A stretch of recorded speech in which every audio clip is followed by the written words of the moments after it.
নমস্কার, জয়শ্রী গণেশ। আপনাদের প্রত্যেককে জানাই স্বাগতম আজকের বিশেষ পর্বের অনুষ্ঠান। আলোচনা করছি যে রাশিটিকে নিয়ে, সেটি হলো মীন রাশি, এবং যে বিষয়বস্তু নিয়ে আমরা মূলত চর্চা করব সেটি হলো মঙ্গলের পুনরায় নিচস্থ হওয়া, মঙ্গলের সঞ্চার। কর্কটে মঙ্গল অবস্থান করবেন ৩রা এপ্রিল থেকে, মানে 3rd এপ্রিল থেকে অবস্থান করবেন অলমোস্ট জুন মাসের 7 তারিখ পর্যন্ত, 2 মাসের একটু বেশি সময়। তো মঙ্গলের এই যে সঞ্চার, ভূমিপুত্রের এই যে সংযোগ, সেটি আপনাদের জন্য কেমন? কর্কট রাশিতে মঙ্গলের অবস্থান আপনাদের জন্য কি আশা অনুরূপ, না টেনশন, যন্ত্রণা, প্রেশার, মানসিক দুশ্চিন্তাকে আরো বাড়াতে পারে? সমস্ত বিষয় নিয়ে ডিটেলসে আলোচনা করব, সেই পরিকল্পনাটা করেছি, এবং বলতে গেলে প্রকৃত অর্থে ডিটেলসেই আলোচনা করব। দেখুন, মীন রাশির জাতক জাতিকাদের জন্য মঙ্গল অত্যন্ত গুরুত্বপূর্ণ প্ল্যানেট, কারণ দ্বিতীয় ভাবের অধিপতি এবং তাদের ভাগ্যপতি। তাহলে আজকে যে প্ল্যানেট আপনার ভাগ্যকে রিপ্রেজেন্ট করে, যে প্ল্যানেট আপনার অর্থনৈতিক অবস্থাকে রিপ্রেজেন্ট করে, যে প্ল্যানেট আপনার অর্থনৈতিক সমৃদ্ধিকে রিপ্রেজেন্ট করে, সেই প্ল্যানেটের তুঙ্গ হোক, নিচস্থ অবস্থান হোক, যে কোনো অবস্থান আপনার জীবনে তার যে গভীর ইম্প্যাক্ট ফেলবে, গভীর ইম্প্যাক্ট রাখবে, সেটি নিয়ে নিশ্চয়ই কোনো সন্দেহকে প্রকাশ করে না। দেখুন, আমি দায়িত্ব নিয়ে আপনাদের একটা কথা বলতে চাই, জানাতে চাই। রাশি যদি আপনার হয়ে থাকে মীন রাশির ক্ষেত্রে মঙ্গলের ট্রানজিট এক্সট্রিমলি ইম্পর্ট্যান্ট, এবং আমি মনে করি মীনের অনেকগুলো প্রবলেমের হয়তো পার্মানেন্ট সমাধান এই সংযোগ দিতে পারবে না, দ্যাটস ভেরি ট্রু। এমনটা হবে না যে একটা পার্মানেন্ট রিলিফ, একটা পার্মানেন্ট রিল্যাক্সেশন এই সংযোগ আপনাদের দিয়ে দিল, বাট এতটুকু তো অবশ্যই মঙ্গলের এই ট্রানজিট আপনাদের জীবনচক্রে একটা বিস্তর পজিটিভিটিকে রিপ্রেজেন্ট করে। অনেক জাতক জাতিকা দেখুন ফাইন্যান্সিয়াল প্রবলেমে আছেন। মীন রাশির একটা লার্জ অ্যামাউন্ট অফ পিপল, তারা ফাইন্যান্স নিয়ে খুব ভুগছেন, ফাইন্যান্সিয়াল প্রবলেমের মধ্যে রয়েছেন, ফাইন্যান্সিয়াল যন্ত্রণার মধ্যে রয়েছেন। আমি মনে করি, আমি পার্সোনালি বিশ্বাসও করি, এই যে ফাইন্যান্সিয়াল জটিলতা, এই যে ফাইন্যান্সিয়াল প্রেশার বা প্রবলেম, এর মধ্যে যারা যারা পড়ে গেছেন, জড়িয়ে গেছেন, আস্তে আস্তে তো রিকভার করতে হবে, রাইট? রিকভারিটা কিন্তু শুরু হয়েছে। মঙ্গলের আগেও কর্কটে প্রবেশ করেছিলেন ওই 2024 অক্টোবরের শেষ দিকে। প্রবেশ করার পর সেখানে অবস্থানকালীন সময়ে আমরা দেখতে পাই মঙ্গলের বক্রগতি, অর্থাৎ রেট্রোগ্রেডেশন শুরু হয়।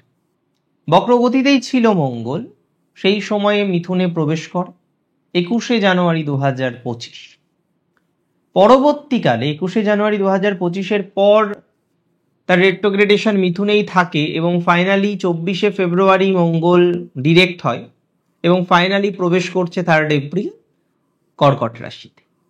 2 মাস থাকবে, একটু বেশি, 2 মাসের একটু বেশি সময়, এবং তার ইম্প্যাক্ট গভীরভাবে আপনার জীবনচক্রে আসবে।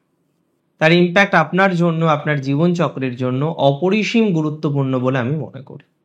এই সংযোগ আপনার অর্থনৈতিক ক্ষেত্রের পজিটিভিটিকে রিপ্রেজেন্ট করে। বহু জাতক জাতিকারা রয়েছেন ফাইন্যান্সিয়াল ডেভেলপমেন্ট কিন্তু পাচ্ছেন না, বহু জাতক জাতিকারা রয়েছেন ফাইন্যান্স নিয়ে বারংবার আপনাকে দুশ্চিন্তা করতে হচ্ছে, বহু জাতক জাতিকারা রয়েছেন যতবার চেষ্টা করছেন ফাইন্যান্সিয়াল গ্রোথ ক্যাপাসিটি তৈরি করার জন্য, ততবার আপনি দেখছেন মুভমেন্ট এতটাই স্লো হয়ে যাচ্ছে, আপনি চাইলেও এগোতে ঠিক পারছেন না। এটা তো হচ্ছে, অহরহ ঘটে চলেছে আপনাদের সাথে, রাইট? আমি একটা কথা মনে করি, কার্যত আমি একটা কথা বিশ্বাসও করি, রাশি যদি আপনার হয়ে থাকে নিশ্চিতভাবেই কি রাশি? মীন রাশি। মীনের অ্যাটলিস্ট ফাইন্যান্সিয়াল এক্সট্রিম নেগেটিভিটি লক্ষ্য করতে পারছি না। আমি মনে করি কার্যত কিছুটা হলেও পজিটিভিটি কিন্তু এনহ্যান্স করবে, কিছুটা হলেও পজিটিভিটির মাত্রাক্রম কিন্তু বৃদ্ধিপ্রাপ্ত হবে। বর্তমানে যে সিচুয়েশনে আপনি রয়েছেন, সেই সিচুয়েশন থেকে বেটার একটা সিচুয়েশন আপনারা তৈরি করতে পারবেন, বেটার একটা টাইমিং আপনার জীবনচক্রে আসবে, এতটুকু শিওরিটি আমি আপনাকে দিচ্ছি। 7.5 দ্বিতীয় ফেজে মিনের বহু জাতক জাতিকারা ফাইন্যান্স নিয়ে চিন্তায় আছেন। যদি আমি বলেছি এই ফেজে ফাইন্যান্স নিয়ে চাপ আসবে না, নিশ্চয়ই স্মরণ আছে আপনাদের। আমি রিপিট করব, এই ফেজে প্র্যাকটিক্যালি ফাইন্যান্স নিয়ে আপনাদের চাপ আসবে না। এই ফেজে প্র্যাকটিক্যালি ফাইন্যান্স নিয়ে আপনি চাপকে নিয়ন্ত্রণে রাখতে পারবেন এবং মঙ্গল কিন্তু সেখানে অনুঘটক হিসেবে কাজ করবে, যে আপনাকে ফাইন্যান্সিয়াল ব্রেকডাউন হতে দেবে না। অনেকে প্রপার্টি নিয়ে ভাবছিলেন, অনেকে প্রপার্টি পারচেস করতে চাইছিলেন।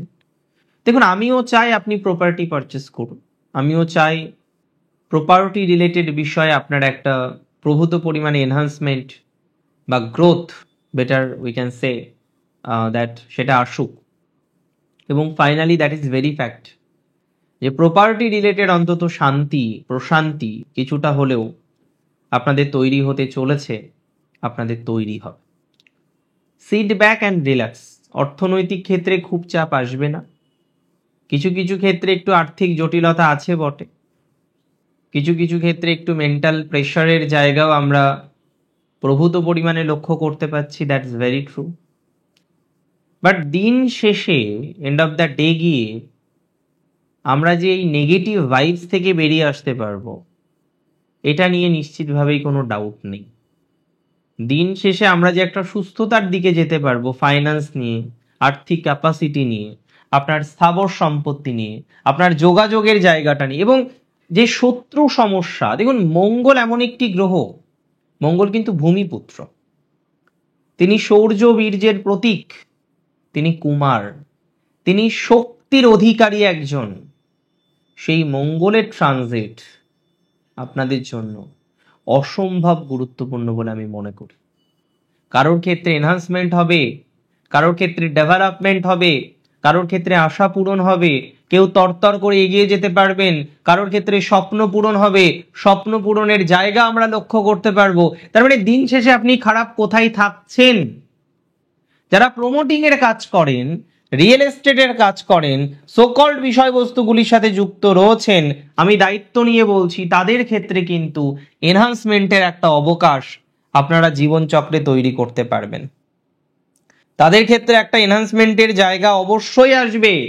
দিন শেষে ফাইন্যান্সিয়াল ক্যাপাসিটি বাড়বে, দিন শেষে শক্তি বাড়বে, পুনরায় নতুন করে ভাবনা চিন্তাগুলো করতে পারবেন, পুনরায় নিজেকে জীবিত করতে পারবেন, নিজেদেরকে এগিয়ে নিয়ে যেতে পারবেন তরতর করে। মঙ্গলের transit is very important for Pisces. এবং 7.5 মধ্যেও পাইসেসের, আমি তো বারবারই বলেছি, থেমে থাকতে হবে না।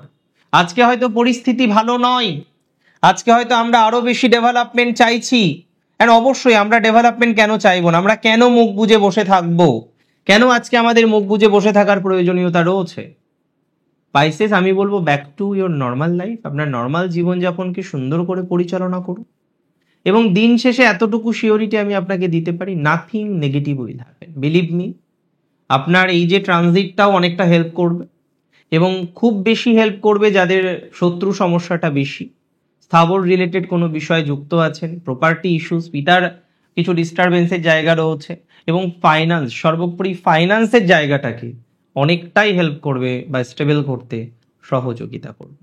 ওয়েল, আপনারা প্রত্যেকে অনেক বেশি ভালো থাকুন, সুস্থ থাকুন, স্বাভাবিক থাকুন। শেষ করছি আজকে আমি এখানেই। জয় শ্রী গণেশ।